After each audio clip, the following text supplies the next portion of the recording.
Dance with me and I will give you $5K dollars. Okay, let's dance. What would you do if the most dangerous man in Seoul offered you $5,000 cash just to dance with him for one song? Not sleep with him, not leave with him, just 5 minutes on a dance floor. I laughed in his face, told him no man pays that much unless he wants something dirty. He looked at me with those black eyes that had seen too much death and said, "I'm paying that much because everyone in this club has refused me tonight. Because I can't dance, because I'm Park Ji-won and people are terrified of me. But you dance like you're not afraid of anything, and I need to know what that feels like, just once." That's how it started. One dance, $5,000, and the most electrifying, dangerous, soul-destroying love story of my life. Because Park Ji-won doesn't do anything halfway, and when he decided I was his, running only made it worse. If you're ready for obsession, danger, and a love that breaks every rule, subscribe now. Drop A if you've ever met someone dangerous and couldn't walk away, because Havilah Thompson is about to learn that some men don't just fall in love, they claim, possess, and burn the world down to keep what's theirs. This story will wreck you. Let's go! The Lotus Club in Gangnam wasn't just a nightclub, it was a temple to excess.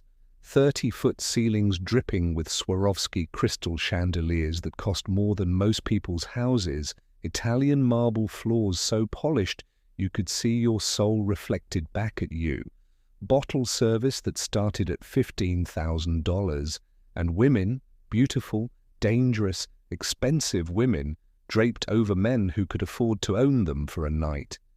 I didn't belong here, but my best friend Mia Park, half Korean, half chaos, 100% convinced Seoul would change my life, had dragged me here anyway. "You're Havilah Thompson," she'd said 6 hours earlier, while doing my makeup with the precision of a neurosurgeon. Former Alvin Ailey Dance Theatre, legs for days, ass that makes grown men weep, face that stops traffic in 3 countries. Girl, these Korean businessmen are going to throw money at you just to watch you breathe. She wasn't wrong.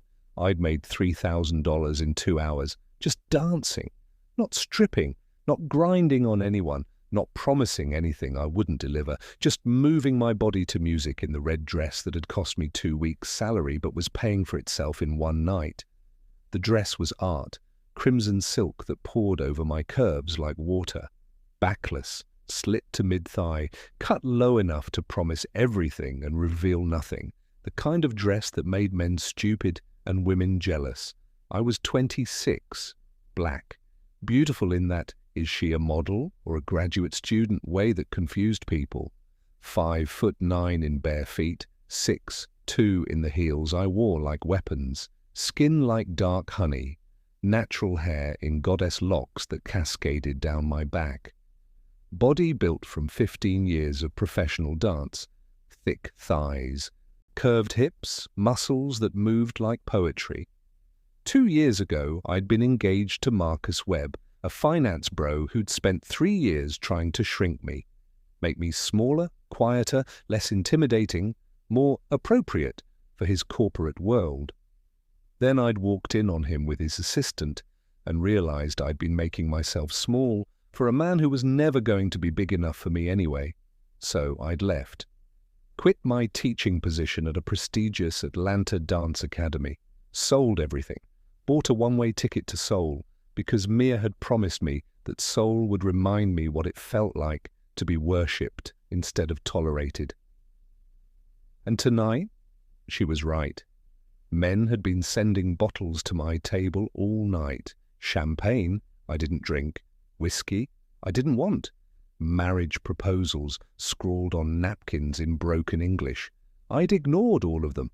Because I wasn't here for men, I was here to remember what it felt like to move my body without someone telling me I was too much. The DJ transitioned into Afrobeats, Burna Boy's Last Last, and my body responded before my brain could object. I moved onto the dance floor, hips rolling, arms fluid, head thrown back, dancing like I was alone in my apartment instead of surrounded by 200 people. This was freedom. This was power. This was... Excuse me. The voice cut through the music, deep, accented. Korean wrapped around English like silk around a blade. I turned and forgot how to breathe. He stood 3 feet away like a king surveying conquered territory. 30, maybe 31, Korean, devastatingly handsome in that sharp-featured, dangerous way that made smart women cross the street and stupid women lean closer. 6'2", broad-shouldered, moving with the controlled grace of someone who'd learned early that every movement was a potential threat or promise. Black suit tailored so perfectly it looked painted on, Tom Ford, maybe Brioni.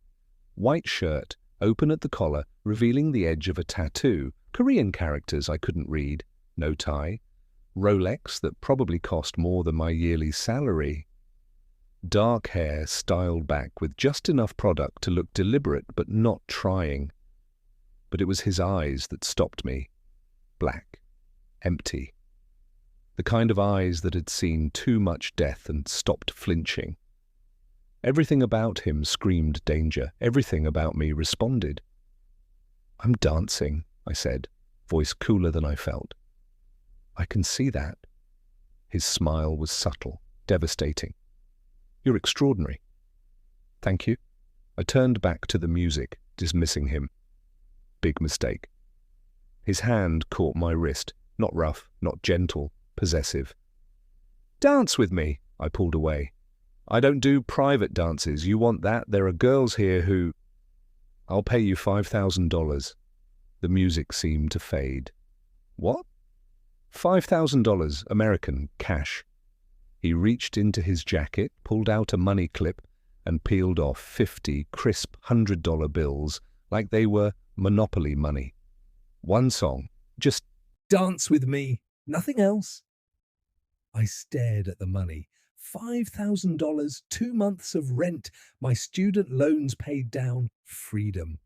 Then I looked at his face, proud, lonely, certain I'd say yes because everyone had a price. "Why?" I asked. "Because I want to." Nobody pays $5,000 just to dance unless they want something else. "You're right." He stepped closer. Heat radiated off him in waves. His cologne was expensive, woody, dark, dangerous. "I want something else. I want to know what it feels like to touch you, to move with you, to be close to you for 5 minutes before you leave Seoul and I never see you again." My pulse hammered. "That's insane." "Yes." No hesitation, no shame. "But I'm insane about a lot of things, and right now I'm insane about the way you move like you're not afraid of anything." Mia appeared at my elbow, eyes wide with panic. "Havila."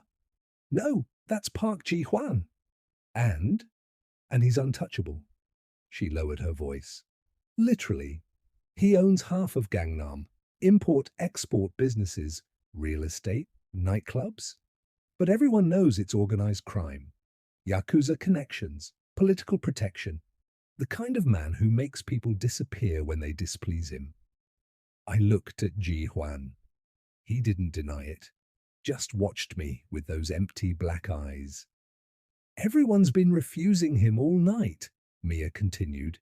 "He's been asking women to dance for hours, offering ridiculous money, but he doesn't know how to dance. He's terrible at it, and his people, his security, his business partners, they don't like it when he looks weak. So every woman has said no because they're terrified of embarrassing him and paying for it later." Ji-hwan's expression didn't change, but something flickered in his eyes. Resignation. Like he'd expected this? I should have walked away, should have recognized the danger and protected myself.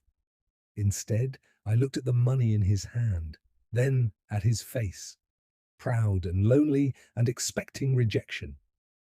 "One song," I heard myself say. Mia gasped. "Havila." "One song," I repeated, looking at Ji-hwan. "You step on my feet, try to grope me, or do anything that makes me uncomfortable. I walk away and keep the money anyway. Deal?" His smile was slow, predatory. genuine. Deal. He led me to the center of the dance floor. The crowd parted like the Red Sea. 200 people, suddenly very interested in their drinks, their phones, anything but the most dangerous man in Seoul about to embarrass himself. Ji Hwan's hand found my waist, large, warm, trembling slightly. Wait, trembling? I should warn you, he said quietly, voice pitched for my ears only. I wasn't lying. I'm terrible at this. Then why pay $5,000 to humiliate yourself in front of everyone you know? The DJ, seeming to sense the moment, transitioned to a slower track. Sensual. HER's focus. The kind of music made for bodies moving together in the dark. Ji Hwan's eyes locked on mine. Because I've been watching you dance for 2 hours, and I wanted to know what it felt like to be the man you were moving for. Even if just once. Even if I make a fool of myself trying. My breath caught. The music swelled. His hand tightened on my waist. And he moved. Oh God, he wasn't lying. He was terrible, stiff like a board, uncertain. His rhythm was non-existent. He stepped on my foot twice in the first 10 seconds. His other hand hovered near my shoulder like he wasn't sure where it belonged. Every eye in the club was on us. I could feel his security team watching. Tense, ready to intervene if their boss looked too foolish. Park Ji-hwan, the most feared man in Gangnam, was dying on this dance floor. And he knew it. I'm sorry, he said quietly, shame in his voice. I shouldn't have... Shh. I placed my hand on his chest. His heart was hammering. Follow my lead. Stop thinking. Feel the music. Feel me. I moved closer, hip to hip, chest to chest. Let my body guide his. You're trying to control the dance, I whispered against his ear. But dance isn't about control. It's about surrender. Let go, Ji-hwan. Trust me. His hand slid from my waist to the small of my back, pulled me closer. I don't do surrender, he said, voice rough. I don't do trust. I don't put myself in positions where I look weak. Then why are you here? Because you made me want to try. Something in his honesty cracked me open. I took his hand, placed it on my hip, showed him the rhythm, slow, sensual, hips swaying, bodies finding synchronization. Stop leading, I breathed. Follow, feel how I move and move with me. Slowly, impossibly, he started to find it. Not perfectly, not smoothly, but honestly. His hands sliding up my spine, my head falling back, his breath against my neck, two bodies learning each other's language. The song built, our hips rolled together, his thigh between mine, my hands in his hair, moving like we'd done this 1,000 times instead of 90 seconds. What's your name? He whispered against my throat. Havila. Havila. He said it like a prayer, like a promise. I'm Ji-hwan. I know Mia told me you're dangerous. I am. No denial. The most dangerous thing in your life right now. Then why do I feel safer in your arms than I have in 2 years? His hand tightened possessively. Because you recognize what I am, and you're not afraid. The music peaked. I spun under his arm. He fumbled it but recovered and came back into his chest. His arms wrapped around me from behind. My head fell back against his shoulder, his lips near my ear. Thank you, he breathed. The song ended. The club erupted. Applause, cheers, someone whistling. Park Ji-hwan had just danced, publicly, imperfectly, and survived. But he didn't acknowledge them, just turned me in his arms and looked at me like I'd given him something priceless. You made me look less foolish than I deserved, he said softly. You made yourself brave. I smiled. That's better than looking perfect. He pressed the $5,000 into my hand, 50 bills, still warm from his pocket. Thank you, Havila. Then he walked away. His security team closed around him. Someone handed him a drink.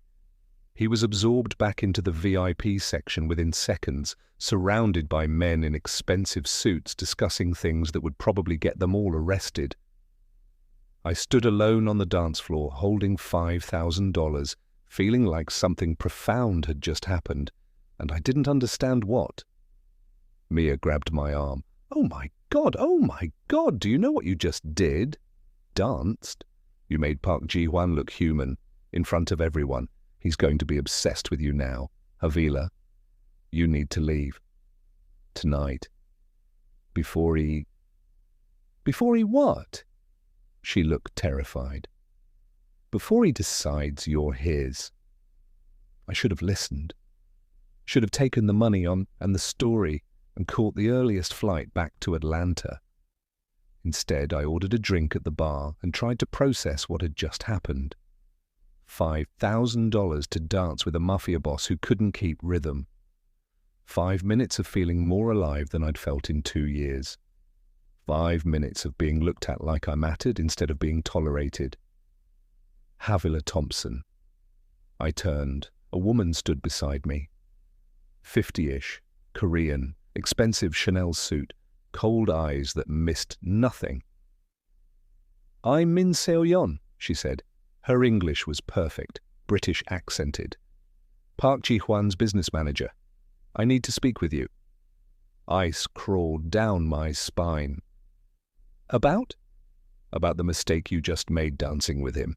She gestured to a private booth. I followed, because something in her tone said refusing would be worse. We sat. She ordered something in Korean, then turned those cold eyes on me. Park Ji-hwan doesn't do casual, she said. He doesn't dance. He doesn't put himself in vulnerable positions. And he certainly doesn't pay $5,000 for anything that doesn't come with ownership papers. I danced with him. 1 song, that's it. No. Her smile was sharp. You gave him something he's never had. You made him feel normal, human, like he could be something other than what he is. And now he's going to want more. That's not my problem. It will be, because Ji-hwan doesn't let go of things he wants, and he's been watching you all night like a man starving. My pulse kicked. What do you want from me? Leave Seoul, tonight. I'll arrange a flight. First class, $50,000 cash for your trouble. Just disappear before this becomes complicated. I stared at her. You're offering me $50,000 to leave the country? I'm offering you $50,000 to stay alive. She leaned forward. Park Ji-hwan is my employer, but he's also my responsibility. I've worked for him for 8 years. I've seen him build an empire. I've seen him make people disappear. I've seen him obsess over things until he owns them or destroys them trying. I'm not a thing. To him, everything is a thing, including you, especially you, because you did something no one else has done in 10 years. You made him want something that isn't power or money or control. Her expression softened, almost sympathetic. You made him want to be better, and that's the most dangerous thing you could have done. Why? Because men like Ji-hwan don't get better. They get worse, and everyone around them burns. The drink arrived. I didn't touch it. What if I say no to your $50,000? Then I'll do everything I can to protect you from what's coming. She stood. But understand this. Park Ji-hwan always gets what he wants. Always. The only question is whether you survive being wanted. She left. I sat alone in the booth, $5,000 in my purse, and the most terrifying job offer I'd ever received echoing in my head. Leave Seoul, $50,000, stay alive or stay, and find out what it meant to be wanted by the most dangerous man in Korea. I should have taken the money, should have run, but I've never been good at doing what I should. Instead, I finished my drink, stood, and walked directly to the VIP section where Park Ji-hwan sat surrounded by sharks in expensive suits. His security moved to block me. Let her through, Ji-hwan's voice cut through the noise. Absolute command. They parted. I stopped in front of him, every eye in the VIP section on us. "Dance with me again," I said. Silence, absolute, shocked. Jihuan's expression didn't change, but something flickered in his eyes. Heat, possession, warning. "You already earned your money." "I'm not asking for money." My heart hammered. "I'm asking because I want to." "You don't know what you're asking." His voice dropped. Dangerous. "I don't do casual, Havilah. I don't share. I don't let go. If we dance again, if I touch you again, I won't be able to stop wanting you, and I'm not good at wanting things I can't have." Every instinct screamed at me to run. This man was danger, wrapped in expensive suits and pretty words, but I'd spent 2 years playing it safe, 2 years making myself small, 2 years being afraid, and I was done being afraid. I offered my hand. "Then don't stop wanting me." His smile could have started wars. He took my hand, led me back to the dance floor. And this time, when he pulled me close and the music started, we both knew this was more than a dance. This was a declaration. This was a claiming. This was the moment everything changed. Part 2, the obsession begins. The second dance was different. The first had been hesitant, uncertain, 2 strangers learning each other's rhythm. The second was possession. G1's hand splayed across my lower back, pulling me flush against him. No space, no air, just heat and muscle and the expensive cologne that made my head spin. "Everyone's watching," I whispered. "Let them." His lips brushed my ear. "Let them see that you chose to come back to me, that I didn't pay you, that you wanted this." "Why does that matter? Because tomorrow, everyone in Seoul will know that Havilah Thompson danced with Park Ji-won twice, and the second time she came to him." The music was slower now, intimate.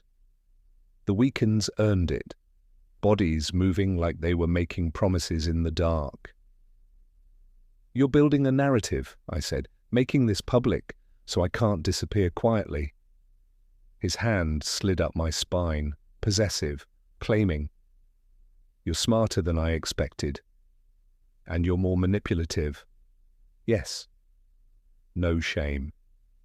"But I'm honest about it. I want you, Havilah. I want to know everything about you, where you're from, what makes you laugh, what makes you cry, why you dance like you're trying to outrun something." My breath caught. "That's invasive, obsessive, completely inappropriate?" His smile was dark. "Yes, all of those things.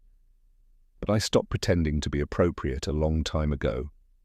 We turned, his thigh between mine, my hands in his hair, moving like we'd been lovers for years instead of strangers for 2 dances. "Your business manager offered me $50,000 to leave Seoul tonight," I said. He went still. "Seo-yeon did what?" "Told me you're dangerous, that you obsess over things until you own them or destroy them, that I should run before I get burned." She's right. His hand tightened on my waist, almost painfully. "You should run, Havilah. You should take that money and disappear and forget you ever met me. But I'll find you anyway." His eyes locked on mine, black, empty, absolutely certain. "I'll find you and convince you to come back, because I don't lose things I want, ever." That's insane. Welcome to my world. The song ended. We stood chest to chest, breathing hard, surrounded by 200 people pretending not to stare. "Have dinner with me tomorrow," Ji-won said, not a question, a statement. "I don't think I'll send a car at 7. Dress nice. I'm taking you somewhere beautiful." I didn't say yes. His smile was knowing, infuriating. "You will?" Then he released me, stepped back, bowed slightly, formal, respectful, completely at odds with the possession in his eyes. "Good night, Havilah Thompson. Thank you for the dance." He walked away, left me standing alone on the dance floor with my pulse hammering and the distinct feeling I'd just made a deal with the devil. Mia grabbed my arm. "We're leaving. Now, before you do something else stupid. I think I already did. Then we're limiting the damage. Come on. She dragged me out of the Lotus Club, into a taxi, back to our apartment in Hongdae. The whole ride, I could feel it, the weight of Ji Huan's attention, like he was still watching even when he wasn't there, like I'd just become the most dangerous man in Seoul's new obsession, and I had no idea how to survive it. I didn't sleep that night, just lay in bed staring at the ceiling, replaying every moment, his hands on my waist, his breath against my neck, the way he'd looked at me like I was the only real thing in a world of ghosts. At 3 a.m. my phone buzzed. Unknown number, Seoul area code. I should have deleted it. Instead, I opened it. I can't stop thinking about the way you move, like you're not afraid of anything, like you know exactly who you are and you're daring the world to challenge it. I've never wanted anything the way I want to know you. Sleep well, Havila. Tomorrow, I'm going to show you my world. And pray you don't run from it. J.H. I stared at that message for 20 minutes, then typed back. What if I'm already running? His response came instantly. Then I'll chase you. I'm very good at chasing things. That's what predators do. Yes, but the best prey knows when to stop running and turn around to face what's hunting them. Tomorrow at 7, Havila. Be brave. I should have blocked his number, should have packed my bags and caught the earliest flight to anywhere that wasn't Seoul. Instead, I set an alarm for 5 p.m., started planning what to wear, and admitted the terrifying truth. I wanted to see him again. I wanted to know what it felt like to be hunted by Park Ji Huan, even if it destroyed me. Part 3. The first date. The car arrived at exactly 7 p.m. Not a taxi, not an Uber, a black Mercedes S-Class with a driver in a suit and an expression that said he'd seen too much to be surprised by anything. Miss Thompson, he said in accented English. Mr. Park sends his regards. I'm Kang Min-jae. I'll be your driver tonight. Mia stood in the doorway of our apartment, arms crossed, looking like my mother. This is a mistake. Probably. He's dangerous, Havila. This isn't some romance novel. This is real life, and real mafia bosses don't have redemption arcs.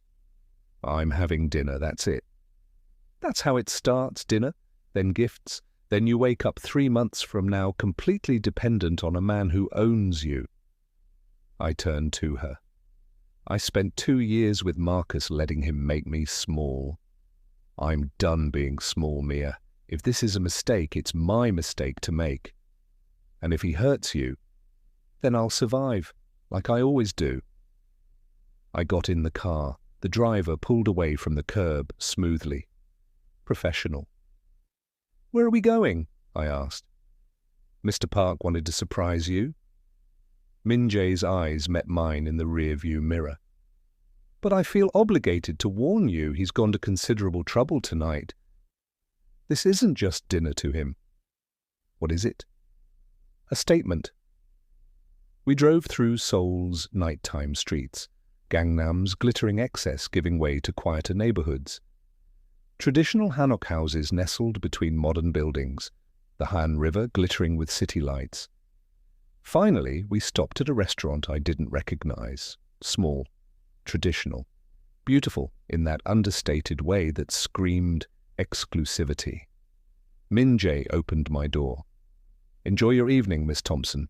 Ji Huan stood at the entrance, and God help me, he was devastating. Black suit, perfectly tailored, white shirt open at the collar, hair styled back. But it was his expression that stopped me. Nervous, actually nervous, like my opinion mattered more than anything else in his world. Havila, he smiled, genuine, vulnerable. You came? You sent a very persuasive car. I sent a very hopeful invitation. He offered his arm. Come, I want to show you something. I took his arm, felt the muscle beneath the expensive fabric, the barely controlled tension. He led me inside, The restaurant was empty, completely, just candles and traditional Korean decor and a single table in the center. "You rented out the entire restaurant?" I breathed. I wanted privacy, to talk without 200 people watching. He pulled out my chair. "Gentlemen, to see if the woman who made me want to dance is as extraordinary when she's not moving." We sat. Servers appeared immediately, speaking Korean too fast for me to follow, bringing small plates, banchan, in beautiful arrangements. "I hope you're hungry," Ji-hwan said. "I ordered everything." "Everything?" "I don't know what you like yet, so I'm letting you try everything until I learn." It was ridiculous, excessive, completely over the top, and somehow sweet. The food kept coming: bulgogi, galbi, pajeon, japchae, kimchi jjigae. Each dish more delicious than the last. "This is too much," I said, around my third helping of short ribs. "Not for you." He watched me eat with an intensity that should have been creepy but felt like worship. "Tell me about yourself, Havala. Everything." "That's a big question." "I have all night." So I told him about growing up in Houston, about my Nigerian father who died when I was 12, about my mother who'd worked 3 jobs to put me through dance school, about Alvin Ailey and professional dance and the injury that had ended my performance career at 24, about Marcus, about making myself small, about running to Seoul to remember who I was. Ji-hwan listened to every word, asked questions, actually cared about the answers. "Your turn," I said, finally. "Tell me about Park Ji-hwan." His expression shuttered. "What do you want to know?" "Everything, but let's start with why the most powerful man in Gangnam pays $5,000 to dance with strangers." He was quiet for a long moment. Then, "Because I'm lonely." The honesty hit like a physical blow. "I have money," he continued. "I have power. I have 200 people who will do anything I say without question, but I don't have anyone who sees me as human, just as Park Ji-hwan, just as a man who wants to dance with a beautiful woman without it being a calculated move or a power play. Last night was a power play. Last night was desperation." His hand found mine across the table. "I saw you dancing and I thought, that's what freedom looks like. And I wanted to know what it felt like, even if just for 5 minutes. And now? Now I want more than 5 minutes." His thumb stroked my palm. "I want to know everything about you. I want to make you laugh. I want to watch you dance just for me. I want—" He stopped, swallowed. "I want things I have no right to want. Like keeping you." His eyes met mine. "Like making you mine in every way that matters. Like building a life that includes you and isn't just about power and money and all the things that used to matter before I met you." My breath caught. "Ji-hwan, we just met." "I know. Which is why I'm trying very hard to move slow and be appropriate and not scare you away." His smile was self-deprecating.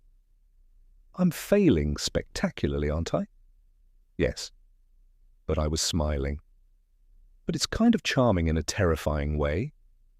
That's the best compliment I've received in years." We talked for 3 more hours.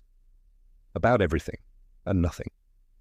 His childhood in Busan. His mother who'd died when he was 15. The uncle who'd raised him in Seoul's criminal underworld. How he'd built his empire from nothing through intelligence and ruthlessness and never blinking first. How lonely it was at the top. How exhausting it was to always be Park Ji-hwan, the man everyone feared, and never just Ji-hwan, the man who wanted simple things like dancing and conversation and someone to come home to. At midnight, he walked me back to the car. "Thank you for tonight," he said softly. "For taking a chance on a stranger who doesn't know how to dance. Thank you for the best first date I've ever had." First? His smile was slow, dangerous. You're assuming there will be a second, aren't you? I'm hoping, praying, planning ways to convince you. He opened the car door. But I'll wait for you to decide. I want you to choose me, Havila, not because I'm overwhelming you or paying you or manipulating you, but because you want to. I got in the car. He leaned down, pressed a kiss to my hand, formal, respectful, completely at odds with the possession in his eyes. Good night, Havila Thompson. Good night, Park Ji-hwan. The car pulled away. I watched him in the side mirror until he disappeared, and knew, absolutely knew that I was falling for the most dangerous man in Seoul. And there was nothing I could do to stop it. I didn't hear from Ji-hwan for 3 days. 3 days of silence that felt like punishment. No texts, no calls, no black Mercedes appearing at my door. Just nothing. He lost interest, Mia said on day 2, trying to sound sympathetic and failing. Men like that always do. They chase until they catch, then move on to the next shiny thing. But I knew better, because every morning I woke up to find something outside my apartment door. Day 1, a single white orchid in a crystal vase. No note, just perfect, expensive, impossible to ignore. Day 2, a first edition copy of Maya Angelou's I Know Why the Caged Bird Sings, with a bookmark on page 127, the passage highlighted. There is no greater agony than bearing an untold story inside you. Day 3, a USB drive containing a single video file. I plugged it into my laptop with shaking hands. The video opened on Ji-hwan in what looked like a private dance studio. Hardwood floors, floor-to-ceiling mirrors. Empty, except for him. He was in sweatpants and a t-shirt, hair messy, looking younger, vulnerable. And he was dancing, badly, so badly, trying to follow a tutorial video playing on his phone, stumbling over the steps, losing the rhythm, looking absolutely ridiculous, but trying. God, he was trying. The video was 20 minutes long. 20 minutes of Park Ji-hwan, the most feared man in Seoul, alone in a dance studio at what the timestamp said was 3 a.m., teaching himself to dance. For me, the video ended with him looking directly at the camera, sweaty, exhausted, smiling. I know I promised to move slow, he said, but I'm not very good at slow, or dancing, or pretending I don't want to see you every second of every day. Have dinner with me again, Havila? Tomorrow night. I promise to step on your feet significantly less than last time. The screen went black. Then text appeared. P.S. I'm still terrible at this, but I'm better than I was 3 days ago, because you make me want to be better at everything. I watched that video 4 times. Then texted him. Tomorrow at 7, but this time I'm choosing the place. His response came within seconds. I'll send Min-jae. And Havila? Thank you for not giving up on me yet. I chose a Pojangmacha, a street food tent in Hongdae. The kind of place where ajumas served soju and tteokbokki to drunk college students at midnight. Where everything cost less than $5 and tasted like heaven. The opposite of exclusivity. The opposite of power, the opposite of everything Park Ji-hwan represented. When Min-jae pulled up to my apartment at 7, I almost laughed at his expression. Miss Thompson wishes to go to Hongdae Street Market. Problem? Mr. Park typically prefers. I'm not typical, and if he wants to know me, he needs to see my world, not just show me his. Min-jae's smile was subtle, approving. He's going to love this. We drove to Hongdae. I led Min-jae through narrow streets packed with students and tourists and street performers. To a Pojangmacha I'd discovered my second week in Seoul. Run by an ajumma named Mrs. Kim, who made the best kimchi jjigae in Korea and didn't take shit from anyone. Ji-hwan was already there, in jeans, actual jeans and a plain black t-shirt, and a baseball cap pulled low, like he was trying to blend in. He looked normal, approachable, younger than 30. Havila. He stood when he saw me, awkward, like he wasn't sure if he should bow or hug or shake hands. You chose street food. Problem? No, He gestured to the plastic stools and the grease-stained menu and the drunk college students shouting 3 feet away. I've never been on a date like this. What kind of dates do you usually go on? Expensive restaurants, private rooms, women who expect diamonds and don't ask questions about where my money comes from. He smiled, self-deprecating. This is better? We sat on tiny plastic stools at a wobbly table. Mrs. Kim appeared immediately, took one look at Ji Hwan and started yelling at him in rapid Korean. He responded, also yelling, but smiling. What's she saying? I asked. She's asking why a handsome boy like me is wasting time with fancy gangster business when I should be settling down and giving her grandbabies to spoil. His grin widened. I told her I'm working on it. Mrs. Kim smacked him with her dish towel, said something else, pointed at me. Ji Hwan's expression went soft. He responded in Korean. Quieter now, almost tender. Mrs. Kim's eyes got suspiciously shiny. She nodded, patted his cheek like he was her son, then disappeared into the kitchen. What did you say? I asked. I told her you're the most beautiful woman I've ever seen, and I'm trying very hard not to mess this up. He reached across the table, took my hand. I also told her I'm falling in love with you and it terrifies me because I don't know how to be the man you deserve. My breath stopped. Ji Hwan, too fast. I know, I'm sorry. I told you I'm bad at slow. But he didn't let go of my hand. But I'm not going to lie to you, Havila. I don't know how to play games. I only know how to want something completely or not at all. And I want you completely. We've known each other 4 days. I've built entire businesses in 4 days, destroyed rivals in 4 hours, made decisions that changed hundreds of lives in 4 minutes. His thumb stroked my palm. 4 days is enough time to know you're the first person in 10 years who's looked at me and seen someone worth saving. Food arrived before I could respond.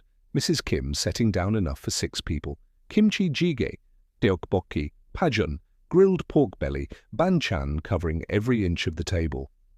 She said something to Ji Hwan, pointed at me again, smiled knowingly, then left us alone. She likes you, Ji Hwan said. She said you have good energy, that you're strong enough to handle a stubborn boy who thinks he's tougher than he is. Is she wrong? About which part? Both. He laughed. Actually laughed. The sound bright and genuine and completely at odds with the dangerous man I'd met at the Lotus Club. Eat, he said. Then I want to show you something. We ate, talked. He told me about growing up in Busan, about his mother working 3 jobs to keep them fed after his father abandoned them, about moving to Seoul at 15 after she died and having to survive in a city that ate people like him alive, about his uncle, his father's brother, finding him sleeping in subway stations and offering him a choice, die on the streets or learn the family business. I chose survival, Ji Hwan said quietly. I chose power. I chose to become someone nobody could ever abandon or destroy. His eyes met mine. And I've been alone ever since. Powerful and successful and completely fucking alone. I reached across the table, took his hand. You're not alone right now. No. His fingers threaded through mine. Right now, I'm exactly where I want to be. After dinner, he took me to Namsan Tower. We rode the cable car up, walked the observation deck. Seoul spread below us like a circuit board. Millions of lights, millions of lives, all connected in ways they'd never understand. I come here when I need to think, Ji Huan said. We stood at the railing, his jacket around my shoulders against the October chill. When the weight of everything gets too heavy, I come here and remember that I'm just one person in a city of 10 million. That my problems aren't the center of the universe. Does it help?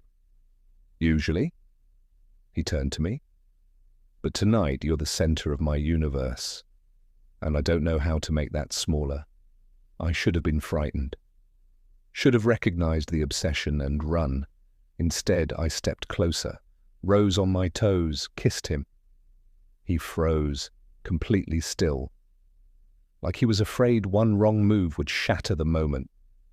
Then his hands came up, cupped my face, and he kissed me back like I was oxygen, and he'd been drowning. When we broke apart, we were both shaking. Havila, don't!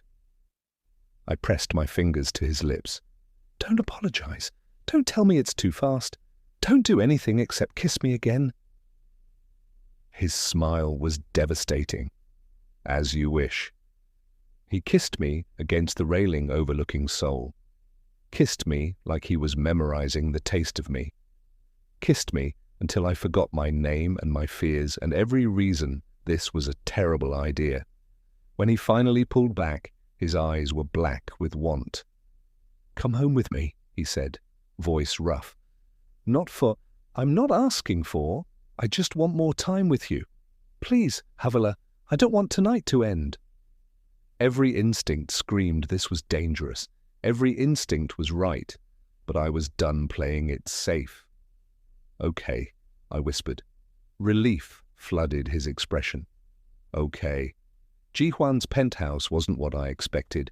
I'd expected luxury, excess, the kind of place designed to impress and intimidate. Instead, it was home. Floor-to-ceiling windows overlooking the Han River, comfortable furniture, bookshelves packed with everything from Korean literature to American thrillers. A kitchen that looked actually used. Art on the walls, real art, not the kind bought by decorators to fill space. You cook, I said, gesturing to the kitchen. My mother taught me before she died, said a man who can't feed himself isn't worth much. He shrugged off his jacket. Can I get you something? Wine? Coffee? I have this American whiskey I've been saving for, Ji Huan. He stopped, looked at me. You're nervous, I said. Terrified. No hesitation. I've had women here before, transactions, arrangements, but you're different. He swallowed. You're someone I care about, and I don't want to mess this up. I crossed to him, took his hand. Then stop trying to impress me and just be yourself. What if myself isn't good enough? Then I'll tell you. I smiled. But I don't think that's going to be a problem. He exhaled, some of the tension leaving his shoulders. Wine, he decided. I have a bottle I've been saving. French, expensive, completely wasted on my palate, but maybe you'll appreciate it.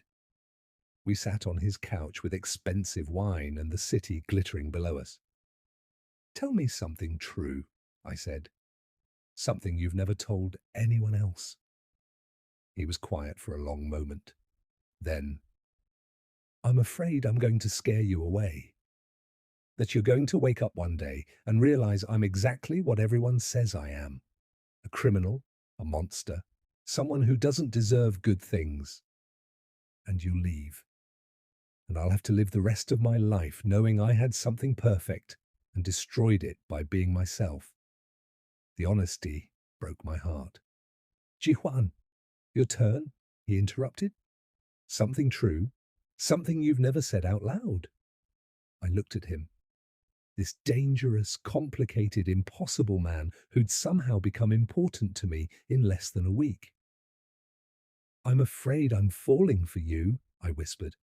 I'm afraid that in trying to find myself, I'm going to lose myself in you instead, that I'm going to wake up 6 months from now completely dependent on a man again. And I swore I'd never do that after Marcus. Then we're both terrified. He took my wine glass, set it aside, pulled me closer. But maybe we can be terrified together. That's not how fear works. No, but it's how love works. His hand cupped my face. And I'm falling in love with you, Havilah Thompson. Fast and hard and completely out of control. And if that scares you, I understand, but I need you to know I will never make you small. I will never ask you to be less than you are, because the woman you are, brilliant and beautiful and brave enough to dance with monsters, is the only woman I want. I kissed him. Not gentle, not tentative, claiming. He responded immediately, hands in my hair, pulling me into his lap, kissing me like I was the only real thing in a world of ghosts. Havilah! My name against my lips. If we do this, if we cross this line, I need you to understand I won't be able to let you go. I'll be yours completely, and I'll expect the same from you. That's not fair. I know, but I don't know how to do casual. I only know how to want everything. I pulled back, looked into his eyes, saw the truth there, the obsession, the need, the absolute certainty that I was his and he was mine. I should have run. Instead, I whispered, then take everything. We didn't sleep that night, just talked and kissed and explored each other like we were memorizing topography. His hands learning the curve of my waist, my fingers tracing the dragon tattoo that covered his ribs, black and red and gold, fierce and beautiful. What does it mean? I asked, tracing the scales. Protection? Power? Rebirth? His hand covered mine. I got it when I was 20, right after I made my first real money. It was supposed to remind me that I'd risen from nothing, that I was untouchable. Are you? Untouchable? I was. He pulled me closer. Until you. At 4 a.m. he cooked me breakfast. Eggs and rice and kimchi. We ate in comfortable silence, watching Seoul wake up below us. I need to tell you something, he said finally. Ice crawled down my spine. What? My world, the business I'm in, it's not safe. There are people who would hurt you to hurt me, rivals, enemies, people who see kindness as weakness and would use you against me. His jaw tightened. If we do this, if we're together, I need to protect you. Security, drivers, people watching you even when I'm not there. That's obsessive, controlling, completely insane. He took my hand. I know, but it's the only way I can be with you and not lose my mind, worrying that someone will hurt you to get to me. Ji-Hwan, I can't live like that. I can't be watched every second. I can't. I know. Pain in his voice. Which is why I'm giving you a choice. Stay with me and accept the protection, or walk away now before this gets any deeper, before I fall so completely in love with you that losing you destroys me. I stared at him. This man offering me everything and asking for the impossible in return. What if there's a middle ground? I asked. What if I agree to some security, reasonable security, but I get to keep my life, my freedom, my ability to make my own choices? Hope flickered in his eyes. You'd do that? You'd stay? I'd try.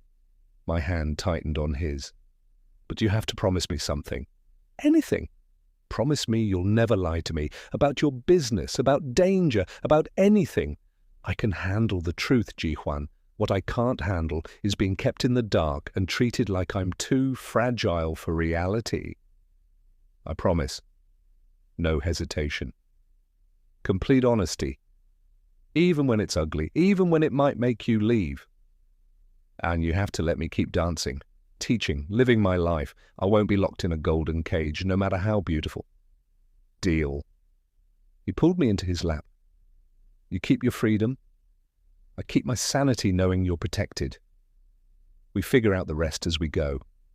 This is insane. Completely. His smile was soft, genuine. But I think we're both a little insane. He kissed me as the sun rose over Seoul. And I knew.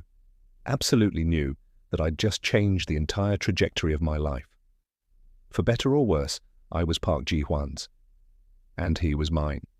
Chiktit, Part 6. The Threat. 3 weeks later, I moved into Ji-hwan's penthouse, not because he asked, because it made sense. I was there every night anyway. My apartment in Hongdae was small and expensive, and an hour from the dance studio where I'd started teaching.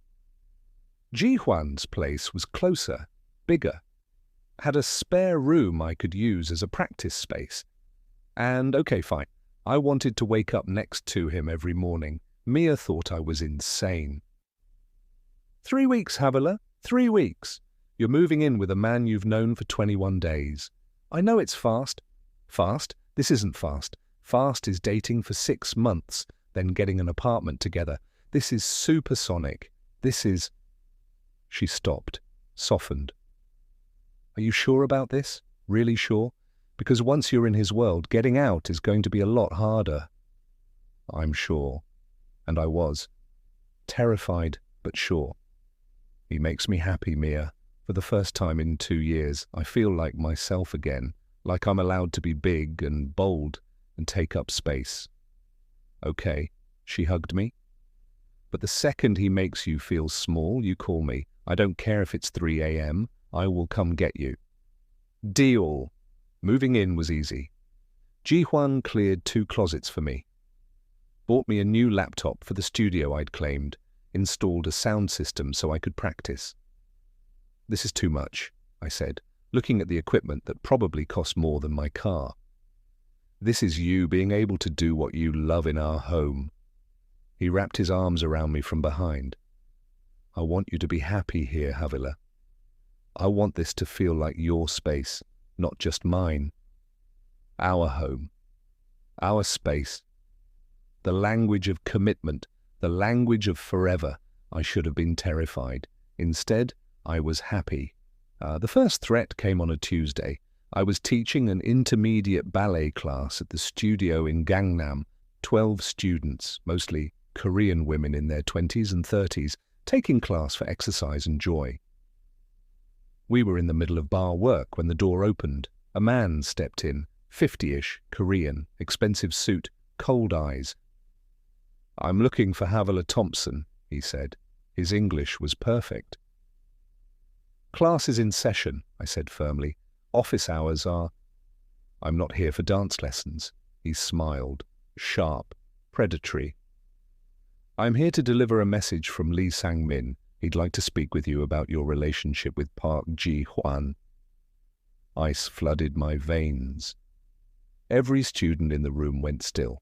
Some looked confused, others looked terrified. Because everyone in Seoul knew the name Lee Sang-min, Ji-hwan's biggest rival, the man who controlled Seoul's southern territories, the man who'd been at war with Ji-hwan for 5 years over ports and territory and old grudges that ran bloody. Get out, I said, voice steadier than I felt. Now, before I call the police. The police won't help you, Miss Thompson, not against men like us. He pulled out a business card, set it on the piano. Mr. Lee requests a meeting, tomorrow, 3 p.m. The address is on the card. Come alone, or the next message won't be so polite. He left. The door clicked shut. 12 students stared at me with wide eyes. Class dismissed, I managed. We'll pick up on Thursday. They filed out quickly, whispering, afraid. I waited until I was alone, then called Ji-hwan. He answered before the first ring finished. Havila. Someone from Lee Sang-min's organization just walked into my dance class and threatened me. Silence. The kind that precedes storms. Are you hurt? His voice was cold, deadly calm. No. But Ji-hwan, I'm sending a car. Min-jae will be there in 3 minutes. Don't leave the studio. Don't go anywhere alone. I'm handling this. What does that mean? It means Lee Sang-min just made the biggest mistake of his life. He hung up. Min-jae arrived in 2 minutes, pulled up to the studio with 3 other cars. 6 men in suits surrounding me like I was the president. "Miss Thompson," Min Jae's expression was grim, "Mr. Park is waiting for you at home." We drove in silence, my heart hammering, hands shaking. What had I gotten myself into? Ji Hwan was waiting in the penthouse, pacing like a caged animal. The moment I walked in, he pulled me into his arms, crushed me against his chest. "I'm sorry," he breathed into my hair. "God, Havila, I'm so sorry. This is my fault. I should have—" "What's happening?" I pulled back. "Who is Lee Sang-min and why is he threatening me?" Ji Hwan's jaw tightened. "Sit, please. I need to explain something and you're not going to like it." We sat. He took my hands. "Lee Sang-min and I have been fighting over territory for 5 years. Ports, shipping routes, control of Gangnam's nightlife. It's been ugly, violent. People have died." His eyes met mine. 3 months ago, his son was arrested. Trafficking, human trafficking, young women from Southeast Asia. My stomach turned. "I gave the evidence to the police," Ji Hwan continued, "anonymously, because there are lines I won't cross, rules even in my world. And human trafficking." His voice went hard. "That's unforgivable. So he knows you're the reason his son is in prison." "Yes, and he's been looking for a way to hurt me ever since." His hand tightened on mine.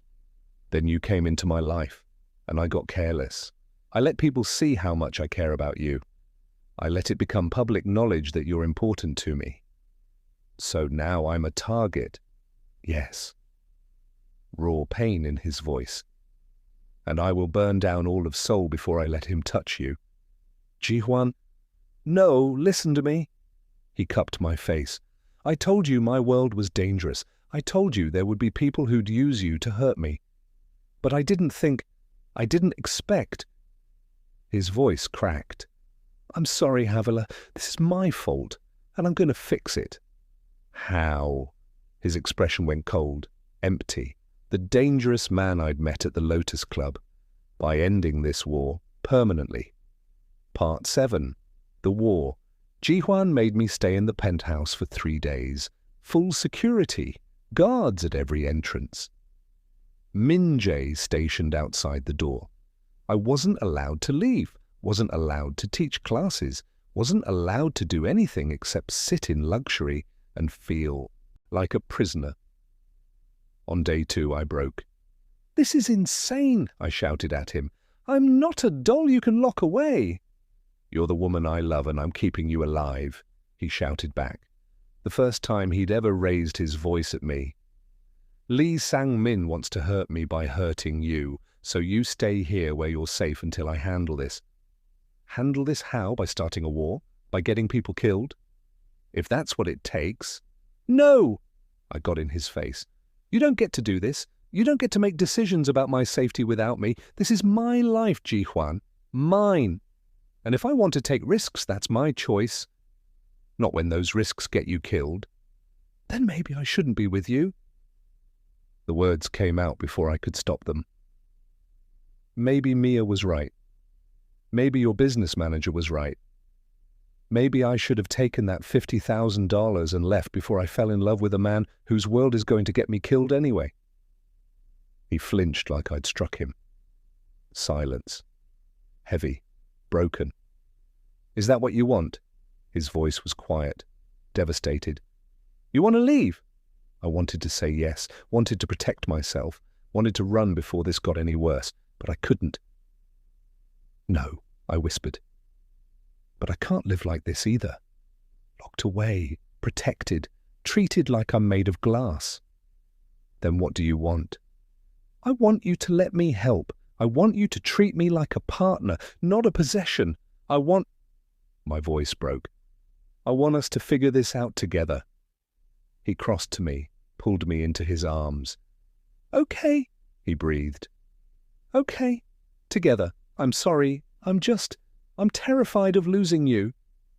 "I'm terrified too, but locking me away isn't going to keep me safe. It's just going to make me resent you." "What do you need?" "Honesty. All of it. What's happening with Lee Sang-min? What you're planning? How dangerous this really is? I pulled back, met his eyes, and I want to make my own choice about whether to stay or go. He nodded slowly. Okay. But you're not going to like what I have to tell you. We sat on the couch. Ji-hwan explained everything. Lee Sang-min controlled Southern Seoul. Human trafficking, illegal gambling, loan sharking. Everything Ji-hwan refused to touch. When Ji-hwan had given evidence to the police about Sang-min's son, he'd started a war. 3 of Ji-hwan's businesses had been firebombed. 2 of his people had been hospitalized. 1 had disappeared and hadn't been found. So he's escalating, I said, coming after me to force your hand. Yes. What happens if I meet with him, like he asked? Absolutely not. Ji-hwan's voice was steel. He'll kill you or take you. Either way, I lose you.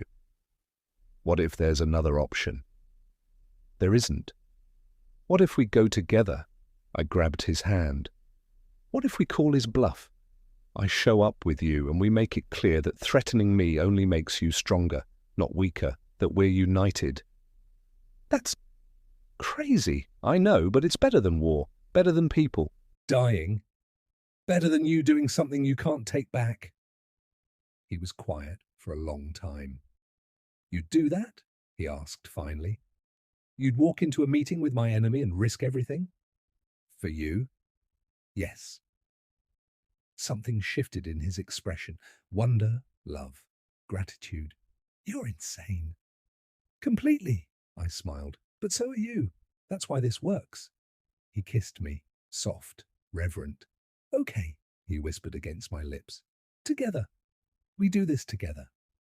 The meeting was set for the following day. Neutral territory.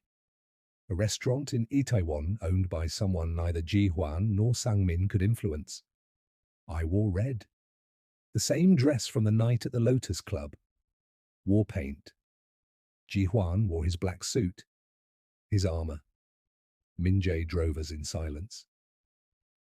If anything goes wrong, Ji-hwan said quietly, you run. Don't wait for me. Don't try to be brave. Just run. Nothing's going to go wrong. Promise me, Havila. I looked at him. This man who'd become my entire world in 6 weeks. A promise? We arrived at the restaurant. Modern Korean fusion. Empty except for 2 tables. Lee Sang-min sat at one. 3 men flanking him. 50s, distinguished, dangerous. Ji-hwan and I sat at the other. Park Ji-hwan! Sang-min's smile was cold. And the beautiful Havila Thompson. I'm honored you accepted my invitation. Cut the pleasantries, Ji-hwan said. You threatened my woman. Explain why I shouldn't kill you for that. Because killing me starts a war you can't win. Sang-min's eyes shifted to me. Miss Thompson, you're quite brave, or quite foolish. I haven't decided which. I'm neither, I said calmly. I'm just a woman in love with a man who has enemies, and I'm here to make something very clear. Oh? Threatening me doesn't weaken him. It only makes him stronger, more focused, more dangerous. I leaned forward. You think hurting me will destroy Park Ji-hwan? You're wrong. It will only create a monster you can't control. Sang-min studied me. You love him? Yes. Enough to die for him? Enough to live for him, which is harder. Something flickered in Sang-min's expression. Respect, maybe. Your son is in prison, Ji-hwan said. Because he was trafficking young women. That's not business, that's evil. And I won't apologize for stopping it. My son made mistakes. Your son is a predator, and you're protecting him. Ji-hwan's voice was ice. I'm offering you one chance. End this. Walk away. We go back to our territories and stay out of each other's way, or I finish what I started and destroy everything you've built. You're threatening me in a neutral meeting? I'm giving you a choice. The same choice you gave Havila. Ji-hwan stood. Stay away from her, stay away from my people, or find out exactly how far I'll go to protect what's mine. We walked out, made it to the car. Minjay pulled away from the curb. We drove 3 blocks before Ji Huan's phone rang. He answered, listened. His expression went dark. What? I asked when he hung up. Sang Min just ordered his people to stand down. The war is over. Relief flooded through me. It worked. Oh my God, it actually worked. You worked. He pulled me into his arms. You walked into the lion's den and made him respect you. Respect us. Nobody's ever done that before. So it's over? Really over? Yes. He kissed me, deep, claiming, it's over. You're safe. We're safe. I should have known better. Should have known that men like Lee Sang-min don't surrender. They retreat. They plan. They wait. Havila thought the war was over. She thought walking into Lee Sang-min's territory and standing beside Ji Huan had ended the threat. She thought love and courage were enough. She was wrong. Because 3 days later she'd wake up in a hospital with no memory of how she got there. Ji Huan would be missing. And Lee Sang-min's final message would be waiting on her phone. You were right, Miss Thompson. Threatening you doesn't weaken Park Ji-hwan, but taking him from you, that destroys you both. You have 48 hours to give me what I want, or you'll never see your precious monster again. The clock starts now. What does Sang-min want? Where is Ji-hwan? And what is Havila willing to sacrifice to get him back? Part 2 coming soon. The Ransom. What to expect? Havila kidnapped and fighting back. Ji-hwan's dark past revealed. The real reason Sang-min wants him dead? An alliance with Ji-hwan's enemies. Havila does the unthinkable to save him.